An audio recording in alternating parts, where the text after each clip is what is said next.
My, how fast 2023 has come and gone. We've had a beautiful, fantastic year when it comes to gaming, but we also have a lot of fantastic games coming out in 2024. So in today's video, I'm going to give you the list of games I'm hyped for in 2024. But first, thank you. Thank you guys so much. We officially got our 6K subscriber goal met, and I can't be excited enough. Thank you guys for the support. I really do appreciate it. And hopefully more milestones up ahead. Anyway, without further ado, let's dive into this video. Also, side note, some of these games do not have a exact release date. It's just coming out in 2024. I'll let you know obviously which ones they are. The first one on this list is actually a game that's coming out real soon, and that is another called Recollection. Now there's currently a demo for it as well, so if you guys want to try it, there's a demo. This game comes out January 19th. From what I could gather, this is actually two games in one. It includes another code to Memories and another code are a Journey into the Lost Memories. Now, this is a remake from the original DS and Wii titles that came out so long ago that the company does not exist anymore. Alright, so from what I could gather, in the first game, you play as Ashley Robbins, who travels to Blood Edward Island in search of her father, who was supposedly dead since she was a child. Now, Ashley went about her life, but everything changed since she received a package from her father on her 14th birthday. The second game takes place 2 years after the first, where Ashley receives another mysterious package from her father to visit the resort town of Lake Juliet. Though I wonder, why does she keep receiving packages from strangers? Girl, get a P.O. box quick. One thing I'm really excited about this game is the mystery. I love mystery games, and this one seems to tick a lot of those boxes, and the game is gorgeous. It gives me a lot of Life is Strange vibes, not the story, but the art style. And also, I like that two games come in one package. They could have easily sold each separately, but they didn't, so thank you for that. Now, I never knew anything about this game until it was announced on the Nintendo Switch, and that's weird. I usually know a lot of DS games and Wii games, but this one really just went over my head. I didn't even know it exists. I thought it was a new game when it got announced. I was like, oh, that looks cool. And people are like, oh, that's a remake. I'm like, remake of what? I don't remember this game. Oh, and another thing, this is in the adventure style game genre with a little bit of mystery into it. Next game we have is Persona 3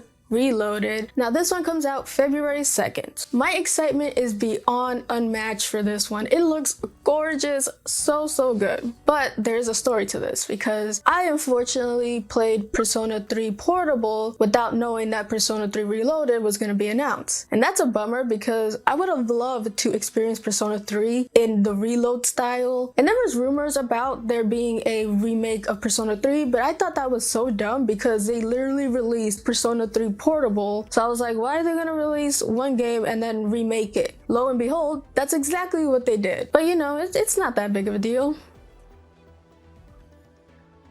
Lo and behold, Persona 3 Reloaded is by far the best iteration to experience Persona 3. Now, I had to grudge through the portable version, so my experience was not the best experience with Persona 3 when it came to the gameplay, the style, and all that jazz. But Reloaded is loaded with so much style. It is in your face, and I love how they made the game more appealing to newer Persona fans. Now, all Persona games tackle a lot of deep subjects, but 3 in particular tackles a lot of dark themes. But hey, this is not Final Fantasy 16. The game itself does have a lot of lighthearted moments that you will love, and the characters are very iconic. And a bonus for us who played the portable versions, there is animated cutscenes in the reloaded version. So we get to experience that for the first time. Yay! I'm not mad.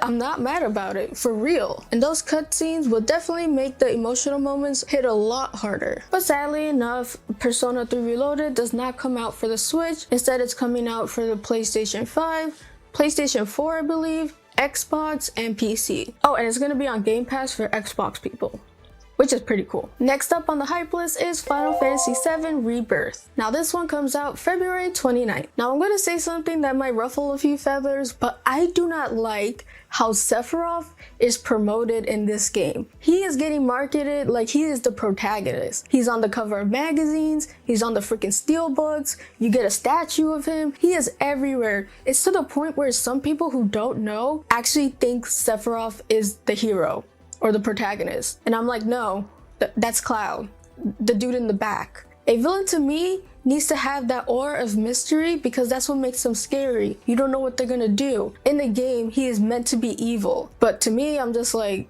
this guy is a troll basically. That's all he is. Anyways, that's just my opinion on Sephiroth. I am sorry for ranting. Now on to why I'm excited for Rebirth. Final Fantasy VII Rebirth is setting itself to be a bigger game than the last game. Which, if you guys don't know, Final Fantasy VII Remake is kind of divided into parts. So part 1 was Integrate, part 2 is Rebirth, and there's gonna be a part 3. The world truly opens after you leave Midgard. With the world fully open, I can't wait to tackle the different places that I love from the original, especially the Golden Saucer. And the gang is all here. Now, Yuffie and Vixen were kind of side characters. You didn't have to get them to beat the game, but I'm glad that they put them permanently in the roster. Now, I've played the original, so I do know how it ends, but it seems like the remakes are taking a different approach. So I'm excited to see where they're gonna take the story and how much they're going to make it different from the original, especially with that scene. You know what I mean. But in the meantime, I should probably get to Crisis Core sooner rather than later. Next on the list is Unicorn Overload. Now this one comes out March 8th. Now this beautiful game is developed by Vanillaware, who is well known for their art style, and Vanillaware created 13 Sentinels Aegis Rim, so if you played that, then these are the same people. And side note, I really recommend you guys check out 13 Sentinels Aegis Rim. It's a very, very good game. But for Unicorn Overload, they are moving away from sci-fi and going into high fantasy. And Unicorn Overload is a tactical RPG.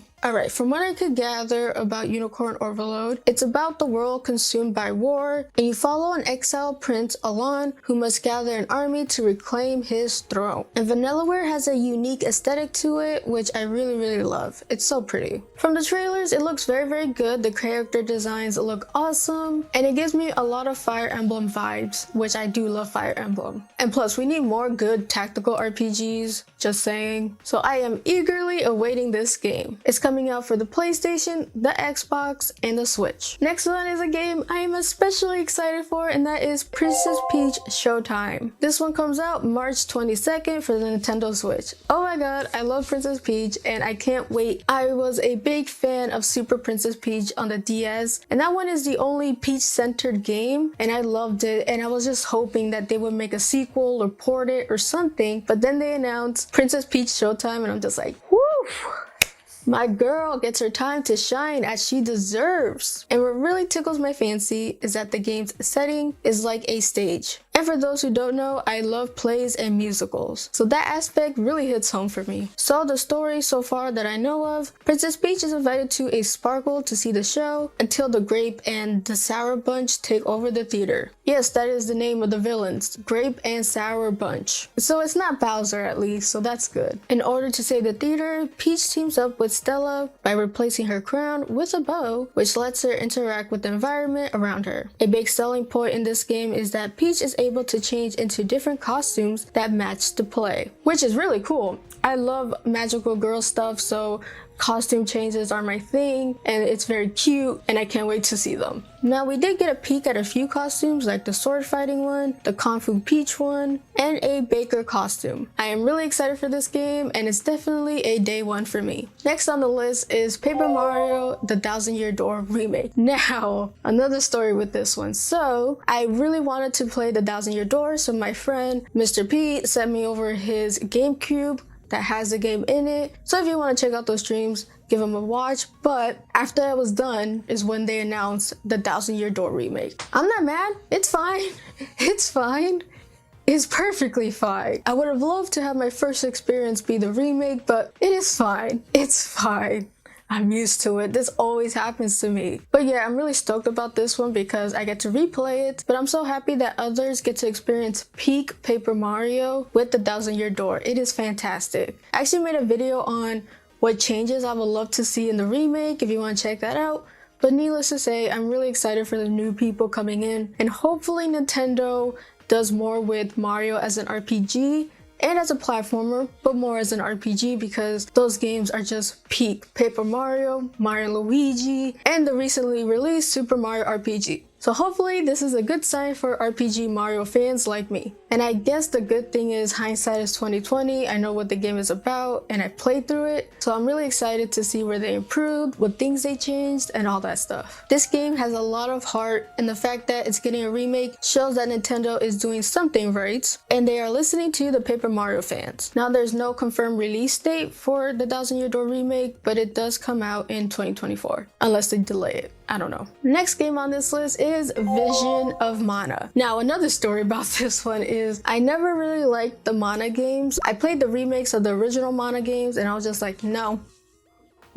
It's a product of its time and the story is just that, a product of its time. So I wasn't really feeling it and I just really didn't like it. But then when they announced Visions of Mana, I saw it, I was just like, oh, not bad. Oh, might be good. So what really makes me hype about this one is it's a new Mana game for this generation. It's not gonna have the problem where it's a game of its time kind of vibe. They're building it from the ground up this generation for 2024. So that gets me really, really excited. And plus the graphics look, oh my gosh, so stunning, so beautiful. And I doubt it's gonna run on the Switch. Like I really doubt. Like it seems like a monster of a game. So I'm probably gonna get it for the PlayStation or Xbox, but it looks really, really hype. With this being a fresh new game in the Mana series, I think I probably will pick it up and give this series a try again. I was thoroughly impressed when I saw it during the Game Awards, and we even got a glimpse of the gameplay as well. Now, according to Square Enix, the story is basically you control Val, who must be a bodyguard for his friend. The friend in question has been chosen to partake in a pilgrimage to the Tree of Mana to rejuvenate the flow of mana in the world. I don't know, it kind of reminds me of Final Fantasy X, which I do love that game, so I don't mind. There's not that much info about this game, but I'm really excited to hear more about it down the line. Next is a game I am thoroughly excited for, and that is, I'm sorry, I gotta read this, Metaphor ReFantazio. Now this one comes out fall 2024, and wow, Atlas is doing something magic because holy cow, this game looks beautiful. It's so pretty. Is it a game or a work of art? I do not know. Besides the name of the game, everything looks so good. Atlas is not playing around. It is looking to be a big game. And you know Atlas is pretty good and confident about their game, that they show a lot of things. The games that they're not confident about, they barely show trailers and stuff. But this one, they just like hit it. Trailer. Fun fact though, Atlas mentioned this project way back in 2017. So it was cooking for a long time. And by cooking, I mean the good cooking, not the bad cook. Anyways, the game has a lot of high fantasy influence rather than sci-fi influence. And judging by the trailers I've seen, it takes a lot of inspiration from Persona as well. Social links are prevalent, which are called bonds in this game. And it also has a class system, something we've actually never seen in an Atlas developed title. Correct me if I'm wrong though, I might be a little bit wrong. But for the familiar stuff, there is a press turn combat system, which from what I could assume, if you hit an enemy's weakness, you get a bonus turn.